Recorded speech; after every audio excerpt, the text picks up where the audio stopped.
Madhavi, first of all, thank you so much for coming in and having a conversation with me. We had you here earlier in the year to a packed house, and I know everybody not only got some really good information, we had a few laughs along the way, but I think everyone walked out feeling like they were equipped to deal with their children. In particular, we did a piece around children and anxiety that was very well received by the SPW community. So we're here today to talk about navigating social challenges at school, and we're both parents, and as parents we obviously want our children to be really happy. So when a child comes home upset because there's been a social issue that's upset them, perhaps it's an ongoing social issue, I know as a parent that my first instinct certainly is to step in and try and solve that issue for the child. I'm wondering, is that the best approach, or what advice would you give to a parent when a child comes home and starts telling you about a social issue or difficulty they were having? This is the hardest thing, I think, for us as parents. Helen, as you said, your first instinct is to jump in and support them and fix it and come up with a solution. And I think this is one of the things we need to learn as parents is, while we're neurobiologically hardwired to protect our young and to make sure that they're okay, that once they start school and they go more and more out into the world, they will come home with challenges that they'll share with us. And the difficulty for us is, as soon as they do that, we actually need to pause, take a breath, and remember that our job is actually to support our children to develop their confidence in their own life and to become their own expert in their life. So at that time, the best thing we can do is listen, and listen well. And if we resist that temptation to add our own thoughts and judgments and values and concerns, and we just allow our children to share what's happening for them, quite often we'll find that in itself allows them to process through some of those challenges. So first response is listen, and listen well. So I'm hearing about the importance of listening. I'm wondering, is it also important for the children to be perhaps coming up with their own solutions? Is that something that we should do as parents, asking questions like, and what do you think you need to do about it? Are they old enough, in fact, to deal with those sorts of questions? You know, as parents, we will already have so many answers in our head. So we want to be really careful about the questions we ask and keep things really simple. So you've asked about age. So if a child is only 5, quite often they're coming to you to just debrief about something tricky that happened. And tricky things are inevitable in all of our days. And so when they come to us with a challenge, they might not have a solution, but we certainly want to encourage them to start developing that confidence, to start seeing themselves as a person who can come up with solutions. So I agree with you to be able to ask, what do you think you could do? What do you need right now? How can I help you? Or what might help? Really empowers our children to, at least in the initial point, do some thinking for themselves, and that just builds our confidence. If we're the experts in their lives and we're making the suggestions, we're not allowing them that golden opportunity to start doing some of that thinking. I love that, because I think about the independence that fosters. I think about the resilience that fosters, but I also think about how that would build their confidence to be able to navigate difficult situations for themselves. So I can see the benefit in that. So I guess along the same vein, when we as adults, perhaps we might have someone in our lives that has done the wrong thing by us, and maybe it's become a repeated pattern. Naturally, we have those self-protective behaviours in place that we perhaps might give that person a wide berth in future and just really not sort of allow them into that space again. Children, they're going to navigate sometimes ongoing social issues with one child. What is your advice in those circumstances? As parents, should we be saying, well, just don't play with that child again, give that child a wide berth in future? What's the best way to help a child navigate through that, particularly if it's quite historical? Perhaps it was the year before, for example. The thing is, in these situations, school, the classroom, the yard is preparation for later on in life. So we don't get to choose our workmates. We don't get to choose all the people in our community. And if you look at a school, it's an incredibly supportive place. There are teachers, there are other professionals, there are ESOs, there are other parents at the front gate at the start and end of the day. So we really are wrapping our arms around children when we look at a school community. So when they're facing those hardships, it is still important to give them that extra support. Like for any of us, if you're having a hard time, you want to know that people care. So the first step is always empathy. When a child is struggling, particularly as you mentioned with a repeated challenge, they're really struggling. It hurts. And so we want to show we care. And we show we care by listening. We show we care by reflecting back what they've told us. And we might choose to say something like, that sounds really hard. That sounds like a big problem to have. And I'm so glad you came and told me. The challenge is we don't want to then jump in and start drilling them and asking them too many questions about the situation, because we are, as I've said, really programmed to feel for our children, and there's this contagion of emotion that happens between us. So if we start to ramp up, and we will because we love them, with too many questions and asking for more information, they will pick up on that and they will start to feel insecure about their ability to cope because their parent or carer is not looking so confident in their ability to cope. So in those moments, we definitely want to offer support, Helen. We want to show them we care. We want to keep an extra eye. And in terms of your first question, our natural intuition as adults is to give a wide berth to people who aren't the right people for us. And I always recommend, parents lead their children to understand what their character and values are, and then to remind our children to look for other children with similar character and values, because we all are influenced by each other. But if there's a child who is struggling to get along with our child, usually that child is struggling themselves as well. Yeah. So we want to try to keep things balanced and compassionate too, Helen, because children are incredibly adaptable if we let them be. And they're also very kind by nature and forgiving. So we do want to keep things open. So the best thing to do is be led by our children and not add too much information ourselves in those conversations. Yeah, which is not always easy to do. It's the hardest thing, is to not say something, because we're wired to say something. Yes. And we're wired to help them. But the reality is we want to first, Helen, give them that opportunity to help themselves and ask them what will help you. And that might be, when you're in the yard, if you're feeling uncomfortable, what might help? And that might be, I always suggest to children if they're struggling with a child, just increase your proximity to a teacher on yard duty. You don't have to go and tell the yard duty teacher because that causes a whole bunch of other things in that moment. But just increase your proximity to another adult. And if a child is struggling, don't stand there alone. Try and be around other children, because often things happen more so when you're alone than when you're out with a group. Great.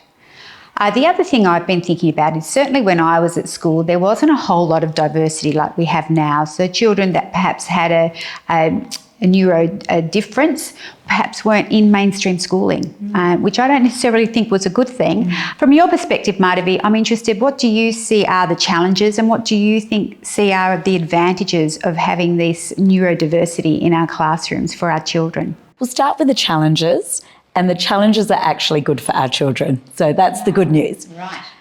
The challenge of diversity, neurodivergence, and learning to cope with a child who perhaps struggles with emotional regulation or perhaps struggles with their social emotional literacy. So they might say things or do things that our child is not familiar with, or that our child just simply would not do themselves. The challenge of that is it is difficult. It's a difficult situation to be in. The benefit of being in a difficult situation like that, in context in particular of school during your early childhood, where most children have their supportive parents and carers and all of the teachers around them, is we learn really well in those contexts. And we need to learn as a species to cope with adversity. We need to learn to cope when we don't know what to do, because it allows us to think through and then emotionally regulate ourselves through that challenge. So it's actually a good thing that they might initially find it difficult. The advantage, of course, is we're developing our children in the best way possible, which is to see that we all come in different shapes, sizes, value systems, and neurobiological hardwiring. And there's enormous benefit to society that we have such diversity. So for our children, this is wonderful growth. What we can do as parents is right from when they're babies to really make sure we are mixing and interacting with a broad range of people. A broad range of cultures, a broad range of divergence when we're looking at our, neurological hardwiring, and making sure our children are really understanding autism and attention disorders and learning difficulties, and seeing, we all wake up in the morning wanting to have a good day, and we'll just present that in a different way. So that's the advantage, is we'll actually have happier children overall when they develop the confidence to see this is actually great. We're all different and we all express ourselves differently, but we all want the same thing. We want to have a good day. We want to get along. We want people to see us and hear us and value us. As a parent who perhaps child is coming home and they're feeling quite anxious about some outbursts that perhaps a classmate has been having, be it physical or verbal, what do you say to the parent? What kind of conversations should they be having with their child around that if the child is expressing that they're feeling unsafe? I think the first thing we do, we go to our first response of empathy and compassion, and really show our child that we've heard what they have to say, we care about what they have to say. And, that's a great opportunity if your child likes a hug, to offer a hug, because hugging releases oxytocin, which deepens our connection with our caregiver and just helps soothe our central nervous system. So we really want to use our neurotransmitters where we can as well, right? We want to use that too. And so at that point, we've soothed our child. We've shown them we care, we've uplifted them and supported them. And we want them to know that we do understand that it's important to feel safe at school. So if someone is emotionally dysregulated, by the way that we are as a species, we feel whatever is happening around us. So that means our child has felt emotionally unsettled in that day. So we do want to respond with that's a really hard thing to go through, darling. It can be really tricky, can't it, when someone's feelings get so big that you're starting to feel those big feelings too. I'm so glad you came and told me. So you see what we're doing? We're showing that we care about this, rather than jumping straight to what's wrong with this child? Does the teacher know about it? Are they doing anything about it? And most parents won't follow that path, but our gut will sometimes lead us down that conversation, and immediately our children will feel unsafe and will feel action needs to be taken immediately, or I'm not safe. That doesn't mean action doesn't need to be taken. It's certainly, we want to support that young person to cope better with their emotions, and we want to support the peer group to understand that. But as parents, the best thing we can do is show them that we care.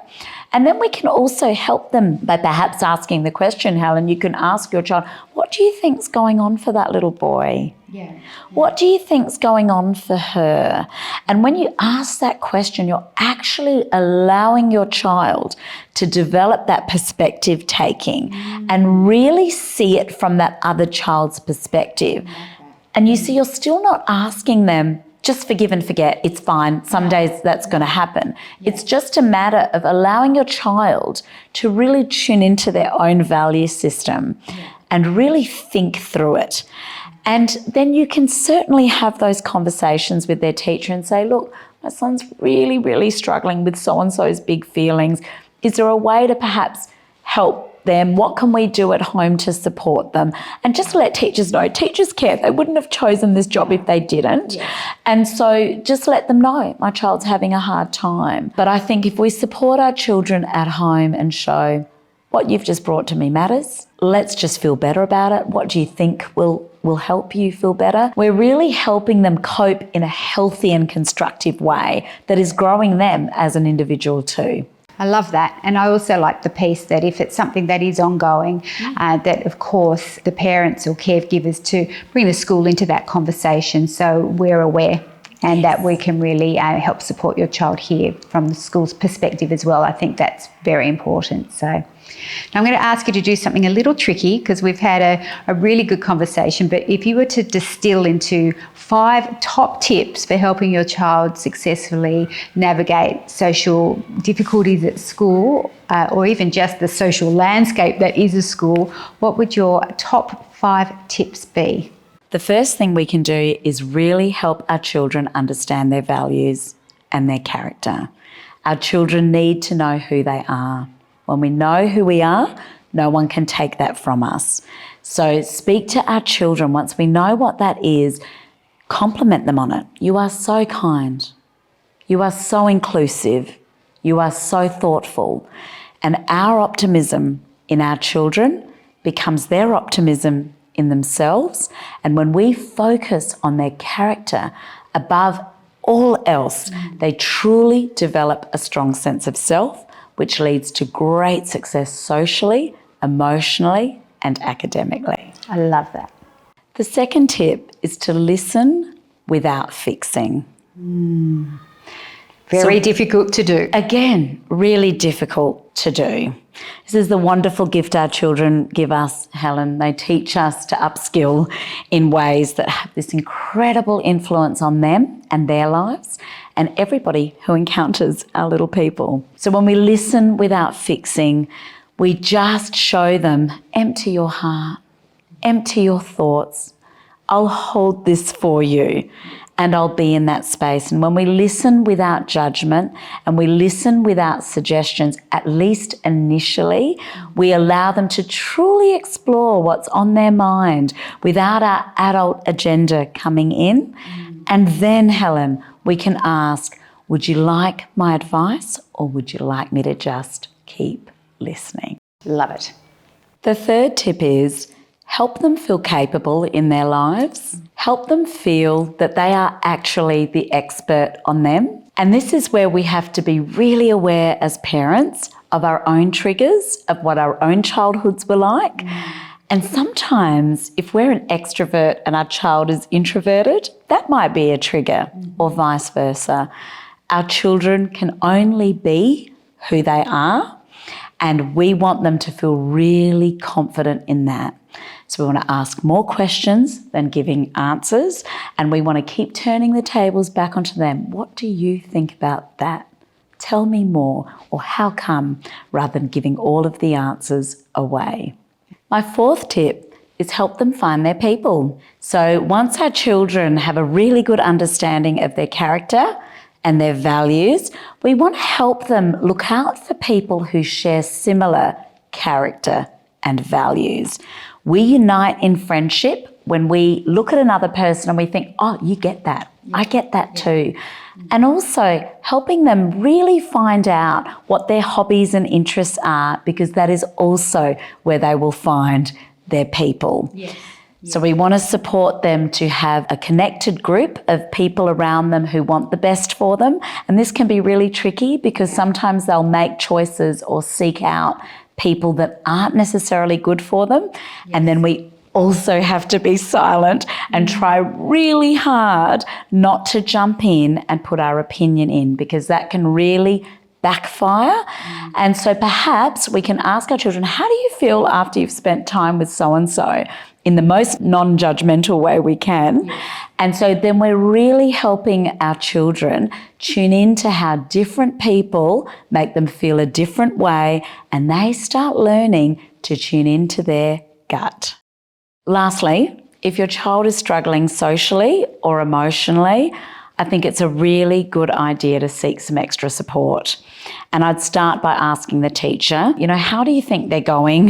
Have you noticed anything? Because they're coming home and they're sharing a lot of these challenges. Do you feel like, compared with most of the kids their age, are they struggling a little bit more? Would it be worth us getting some extra support for them? Absolutely. Because there are so many resources out there online. There are resources, there are psychologists and counsellors who can help. The earlier we upskill our children socially and emotionally, the better chance they have at adapting to all the different people that they'll meet in a school and then across their lifespan. I love that. I think it's a really important first touch point is the school teacher. And then, of course, at SPW, we have a school psychologist. Yes. It's another excellent resource who can perhaps then point you in the direction of those experts that you might wish to connect with in order to support your child. And sometimes it's difficult to understand if we ourselves did not have social issues when we were at school. That's right. I was a very socially outward and Yes. child. My daughter had quite a few problems finding her people, finding her tribe. And in our case, we did seek some additional support, and she still thanks me for that to this day. It was very hard for me to support her through that because I didn't understand. So I think, as you say, that there are just a wealth of resources that we can tap into, and it's tough bringing up kids. It is. And we don't need to do it alone. We really don't need you alone. And thank you for bringing that up about your daughter, because I think on this final point, help seeking is an excellent thing to role model to our children. For our mental health and wellbeing, we cannot do life alone. We will, at various stages of our life, really benefit for asking for advice and support for others. So if we can teach our children, okay, this is tricky, let's get someone else's advice on this. We're really role modeling well to our young people. This is what you do. You're not meant to have all the answers all the time. Wonderful.